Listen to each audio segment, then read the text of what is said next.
Alright students, तो हम concept बात करेंगे principle and mechanism of drug action की। ये आपका सेकेंड यूनिट का फर्स्ट टॉपिक है। तो बेसिकली क्या प्रिंसिपल है, किस तरीके से ड्रग एक्ट करती हैं और उनका मैकेनिज्म। ओवरऑल ये बहुत ही सिंपल टॉपिक है, आप इसको आसानी से इसकी अंडरस्टैंडिंग बना पाएंगे। जैसे कि प्रिंसिपल ऑफ ड्रग एक्शन में सबसे पहला है कि कुछ ड्रग होती हैं जो किसी सेल को स्टिमुलेट करके अपना एक्शन देती हैं। इसमें मतलब मोटी मोटी बात कर रहे हैं, फिर हम जो डिटेल पढ़ेंगे कि किस तरीके से मैकेनिज्म देती हैं वो आपका मैकेनिज्म में आएगा। प्रिंसिपल में आपका मोटा मोटा, जैसे मैं अगर बात करूँ स्टिमुलेशन, कुछ ड्रग्स का स्टिमुलेशन प्रिंसिपल होता है। इट मीन्स कुछ ड्रग होती हैं जो लेवल ऑफ एक्टिविटी किसी सेल की बढ़ा देती हैं, या आप उसको कह सकते हो कि किसी सेल की स्टिमुलेट करके अपना एक्शन देती है। अगर हम एग्जांपल करें, लाइक एड्रेनलिन जो होता है वो हार्ट को स्टिमुलेट करता है, पाइलोकार्पिन सैलिवरी ग्लैंड को स्टिमुलेट करती है। मीन्स ओवरऑल यहाँ पे स्टिमुलेशन की बात कर रहे हैं, एक्टिवेशन की बात कर रहे हैं। जस्ट अपोजिट डिप्रेशन होगा, राइट। डिप्रेशन में हम किसी सेल के डिमिनिशन की बात करेंगे, वो सेल के एक्टिवेशन की बात नहीं करेंगे। लाइक हम जैसे बात करें कि सपोज करिए कि जितनी सेडेटिव ड्रग्स होती हैं वो सेंट्रल नर्वस सिस्टम में जो ब्रेन सेल्स होती हैं उनको हाइपरपोलराइज कर देती हैं, राइट। स्टिमुलेशन को उनके इनहिबिट कर देती हैं। जैसे अगर बात करो ओमेप्राजोल की, तो ये गैस्ट्रिक एसिड के सिक्रेशन को इनहिबिट कर देता है पैराइटल सेल से, राइट।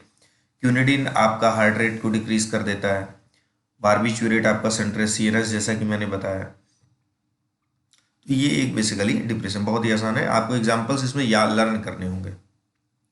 कुछ ड्रग होती हैं जो एक टाइम पे एक सेल को तो स्टिमुलेट करती हैं और एक सेल को डिप्रेस करती हैं। तो जैसे एसिटाइल कोलिन की अगर हम बात करें तो वो स्मूथ मसल, जो इंटेस्टाइनल स्मूथ मसल है, जैसे कि rest and digest nervous system, जिसको हम पैरासिम्पैथेटिक नर्वस सिस्टम भी कहते हैं, और चूंकि डाइजेशन में इन्वॉल्व है कि इंटेस्टाइनल स्मूथ मसल का प्रॉपरली पेरिस्टाल्टिक मूवमेंट हो, तो कहीं ना कहीं एसिटाइल कोलिन स्टिमुलेट करता है पेरिस्टाल्टिक मूवमेंट को, और एक तरफ वो ऐसे नोडल सेल को जो है डिप्रेस करता है। तो ये एक एग्जांपल है जो कि दोनों एक्टिविटी कर रहा है एक टाइम पे। इसी तरह के नंबर ऑफ एग्जांपल्स हैं, ऐसा नहीं है सिर्फ यही। इरिटेशन की बात करें, लाइक जैसे इरिटेशन में जैसे आप बात करते हैं एसिटिक एसिड की, इसमें यहाँ पे एग्जांपल कोट नहीं किया गया, आप इसको कोट कर सकते हैं। लाइक एसिटिक एसिड को हम रेक्टम के थ्रू कोलन में डायरेक्ट इंसर्ट करके कोलन अल्सर इंड्यूस कराते हैं। तो कुछ ऐसी ड्रग होती हैं जो ऑफन नॉक्सियस होती हैं और particularly applied to less specialized cell. Strong irritation होता है जिसकी वजह से इन्फ्लामेशन, कोरोजन, नेक्रोसिस और मॉर्फोलॉजिकल डैमेज होते हैं, राइट। तो ये एक वुंड ड्रग की प्रॉपर्टी है जो इरिटेशन करके अपना इफेक्ट देती है। रिप्लेसमेंट की बात करें तो रिप्लेसमेंट का पर्पज इतना है, सपोज करिए कि जैसे हम डायबिटीज़ की बात करें, तो डायबिटीज़ में आपका जो नेचुरल हार्मोन है इंसुलिन, इंसुलिन क्या करता है, ग्लूकोज को ग्लाइकोजन में कन्वर्ट करता है। अब किसी वजह से इंसुलिन का रिलीज पैंक्रियाटिक बीटा सेल से, पैंक्रियाटिक बीटा सेल के डिस्ट्रॉय होने से इंसुलिन की आपके बॉडी में कमी हो गई और ग्लूकोज का ग्लाइकोजन में कन्वर्जन नहीं हो पाया, जिसकी वजह से ग्लूकोज का लेवल आपके ब्लड में बढ़ गया। तो अब बाहर से चूंकि हमारे, जैसे हम ऑलरेडी इस चीज़ को जानते हैं कि जैसे पॉर्क इंसुलिन है या बीफ इंसुलिन है, उनसे हमारे अमाइनो एसिड जो होते हैं लगभग सिमिलर होते हैं। केवल एक पॉर्क में एक और बीफ में 3 अमाइनो एसिड का डिफरेंस होता है। तो वहाँ से हम ह्यूमन एनालॉग बनाते हैं इंसुलिन का, और वो इंसुलिन जो है हम नेचुरल इंसुलिन के रिप्लेसमेंट में यूज करते हैं। जैसे अगर हम बात करें एनीमिया में अब किसकी कमी होती है, आयरन की, तो हम आयरन को बाहर से लेते हैं। तो मीन्स हम कहीं ना कहीं उसको रिप्लेस्ड कर रहे हैं, जो कमी है उसको रिप्लेस कर रहे हैं। तो ये जो एक्शन है रिप्लेसमेंट पे बेस है कि this refers to the use of natural metabolites, hormones and their congener in their deficiency. Like जैसे लीवोडोपाइन पार्किंसोनिज्म में डोपामिन की कमी होती है, तो ये डोपामिन का प्रिकर्सर है। इंसुलिन इन डायबिटीज मेलाइटस में लेते हैं, एनीमिया में आयरन, तो ये बहुत ही आसान है। साइटोटॉक्सिक एक्शन में हम बात करें तो इसमें बेसिकली हम किसी पर्टिकुलर सेल को किल करने की या उस पर्टिकुलर सेल के ऊपर टॉक्सिसिटी की बात करेंगे। जैसे कि सेलेक्टिव साइटोटॉक्सिक जो एक्शन होता है वो या तो इन्वाइडिंग पैरासाइट्स या फॉरेन माइक्रो ऑर्गेनिज्म की बात करेंगे, या हम कैंसर सेल की बात करेंगे। तो बेसिकली यहाँ पे क्या होता है कि जैसे जो ड्रग होती है वो होस्ट सेल को इफेक्ट ना करके उस पैरासाइट को या कैंसर सेल को हम इनहिबिट करते हैं, जैसे पेनिसिलिन, क्लोरोक्विन, या इसमें एंटीबायोटिक बेसिकली इन्वॉल्व। तो ये आपका एक क्या है कि principle of drug action means principle जो मोटा मोटा स्टिमुलेशन, डिप्रेशन, इरिटेशन और रिप्लेसमेंट है साइटोटॉक्सिक एक्शन।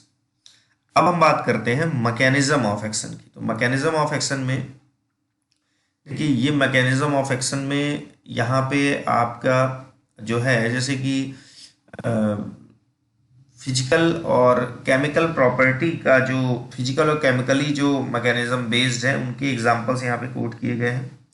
जैसे कि आप इसको एक पढ़ के समझ जाएंगे। जैसे अगर हम बात करें बल्क लैक्सेटिव की, तो डायरिया के केस में जैसे हम लैक्सेटिव देने की बात करते हैं, और लैक्सेटिव क्या करता है कि फिजिकली जो है फीकल मैटर के मास को बढ़ाता है।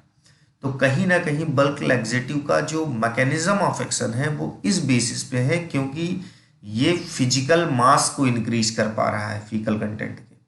तो इसका ओवरऑल एक मैकेनिज्म ऑफ एक्शन क्या हुआ, बल्क लैक्सेटिव क्या करके अपना एक्शन देता है, फिजिकल मास। अगर हम डाइमेथिकोन या पेट्रोलियम जेली की बात करें तो ये फिजिकली फॉर्म में यूज होती है, राइट।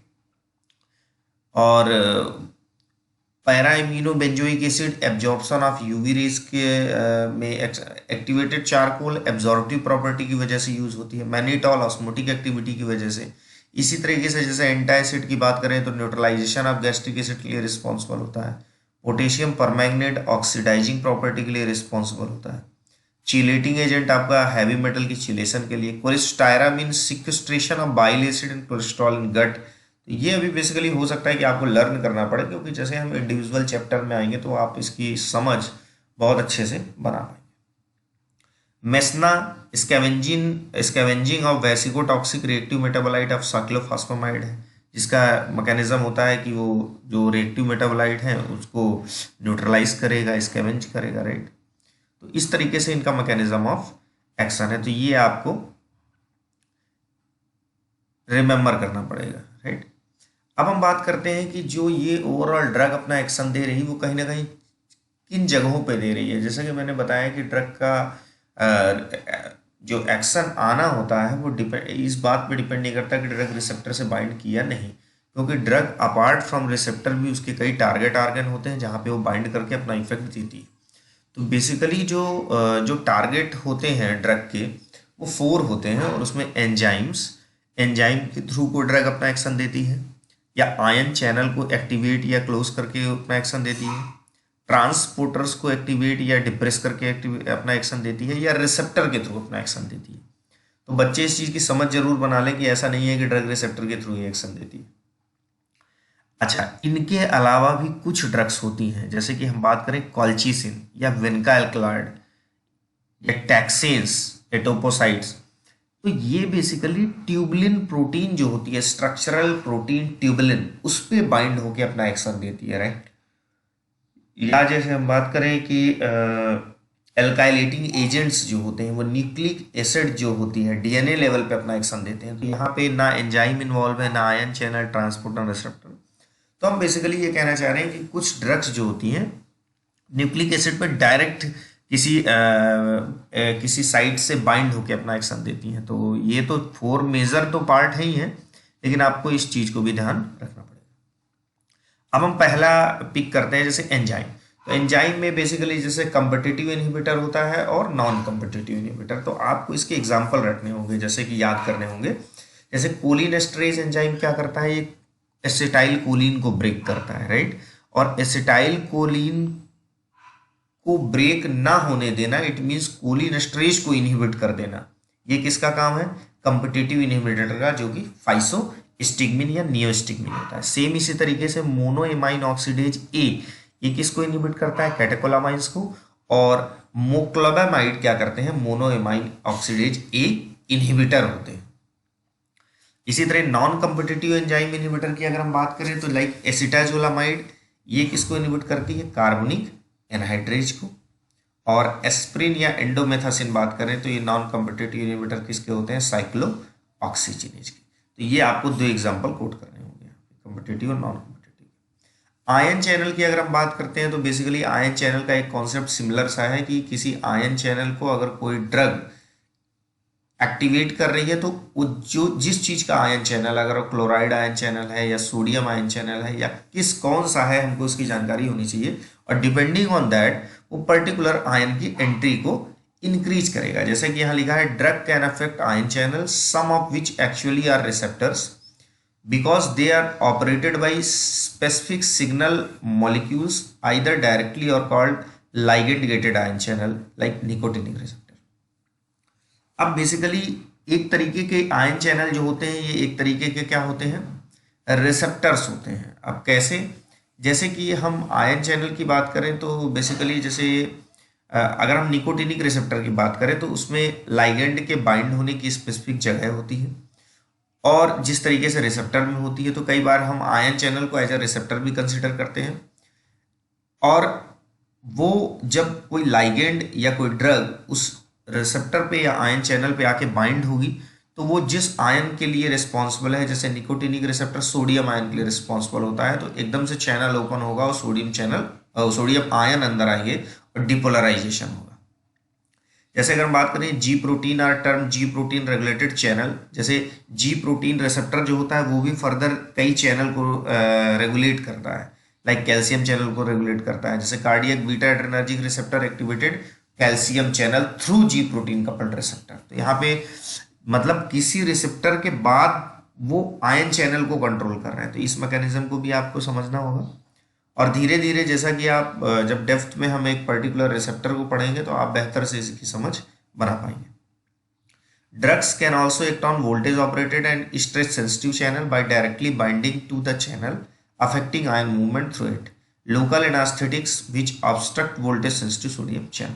तो बेसिकली आयन चैनल में आपको इतना लिखना है कि कुछ आयन चैनल जो रिसेप्टर के एक्टिवेशन के बाद जो ट्रांसड्यूसर मैकेनिज्म होती है उसके थ्रू उनका रेगुलेशन होता है, और कुछ चैनल होते हैं जो डायरेक्ट जिन पे लिगेंड बाइंड होता है, लाइक निकोटिनिक रिसेप्टर।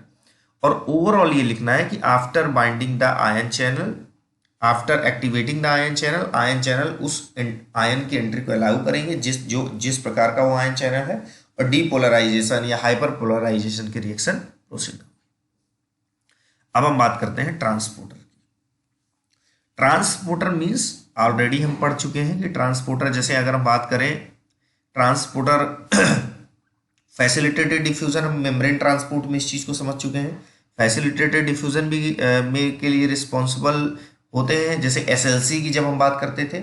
और जो एनर्जी कंज्यूमिंग ट्रांसपोर्टर थे, जैसे हम एबीसी एटीपी बाइंडिंग कैसेट की बात करते थे, वहां पे आप प्रीवियस जो मेम्ब्रेन ट्रांसपोर्ट का स्लाइड्स है उसके कॉन्सेप्ट को समझेंगे जाके, तो आपको आसानी से समझ में आएगा। यहाँ पे लाइक डेसिपरामिन एंड कोकेन, ये क्या करते हैं, नॉर एड्रेनालिन के न्यूरोनल रीअपटेक को क्या कर देते हैं, ब्लॉक कर देते हैं। अब न्यूरोनल जो रीअपटेक है उसको ब्लॉक कौन कर रहा है, नॉरएपिनेफ्रिन ट्रांसपोर्टर, मतलब करवा रहा है। तो नॉरएपिनेफ्रिन ट्रांसपोर्टर को अगर ये ड्रग ब्लॉक कर देंगी तो जो रीअपटेक हो रहा है इस ट्रांसपोर्टर के थ्रू वो अब नहीं होगा। तो ये एक फंक्शन हो गया कि डेसेप्रामिन और कोकेन ने ट्रांसपोर्टर के थ्रू एक्ट किया बाई नॉरएपिनेफ्रिन ट्रांसपोर्टर, इसको इनहिबिट करके इसके नॉरएड्रेनालिन के रीअपटेक को इनहिबिट कर दिया, राइट। अब हम कंबाइंडली, चूंकि आपका एक थ्योरेटिकल एग्जाम होता है एंड सेमेस्टर एग्जामिनेशन, तो वहां पे आपको ये अगर डायग्राम भी आप डाल देते हैं तो बेहतर है कि four major types of bio macromolecular targets होते हैं। लाइक देखो एंजाइम का यहाँ पे दिखा रखा कि सबस्ट्रेट है और ये इनहिबिटर है। सबस्ट्रेट यहाँ पे आया एंजाइम से तो प्रोडक्ट बना, और जब ये इनहिबिटर आ जाएगा यहाँ पे तो मीन्स सबस्ट्रेट बाइंड नहीं हो पाएगा, इनहिबिटर आ जाएगा तो ये कोई प्रोडक्ट नहीं होगा। अब चैनल की हम बात करें आयन चैनल की, तो आयन चैनल में दिखा रखा कि ये आपका कोई चैनल है, ये आपका कोई ब्लॉकर दिखा रखा कि जब ये आएगा तो ये चैनल ब्लॉक हो जाएगा, और ये आयन है तो जब ये ओपनर इस साइड से आके बाइंड होगा तो ये चैनल जो है ओपन हो गया। ये देखिए यहाँ पे दिखा रखा ओपन हो गया, जैसे बाइंड हुआ ये ओपन हो गया और आयन की एंट्री अंदर हो गई। तो ये जस्ट एक सिंबॉलिक मीन्स इमेज के फॉर्म में आप इसको आसानी से समझ बना पाएंगे। ट्रांसपोर्टर देखिए ये आपका ट्रांसपोर्टर है जो सबस्ट्रेट को इस साइड से पिक किया और इस साइड थ्रो किया, लेकिन अगर यहीं पे इनहिबिटर इस ट्रांसपोर्टर पे आके लग जाता है तो अब ये सबस्ट्रेट इसको पिक नहीं करेगा। इसका कॉन्फ़िगरेशन इस तरीके से हो गया कि अब इसको पिक करने के लिए होल्ड करने वाली जगह का स्ट्रक्चर चेंज हो गया। रिसेप्टर की बात करें तो सिंपल सी बात है, एगोनिस्ट या लाइगेंड या कोई ड्रग आके उस पर्टिकुलर अपने स्पेसिफिक रिसेप्टर से बाइंड हुई और वो अपना ट्रांसड्यूसर मैकेनिज्म दी, इफेक्टर ऑर्गन में अपना इफेक्ट आया, कॉन्ट्रैक्शन रिलैक्सेशन जो भी होगा डिपेंडिंग ऑन कि ये ड्रग कैसी है। अगर इनहिबिटर आया, कॉम्पिटिटिव एंटागोनिस्ट या नॉन कॉम्पिटिटिव एंटागोनिस्ट, तो कॉम्पिटिटिव एंटागोनिस्ट तो उसी साइड पे बाइंड हो रहा है जहां पे एगोनिस्ट बाइंड हुआ था, जबकि नॉन कॉम्पिटिटिव एंटागोनिस्ट दूसरे साइड पे बाइंड हो रहा है और ये इसके फंक्शन को इनहिबिट कर रहा है। तो ये एक मोटा मोटा आपका जो है principal of drug action and mechanism of drug action का कंसेप्ट है। तो बेसिकली आप इस चीज को यहाँ से कवर कर सकते हैं। Thank you very much.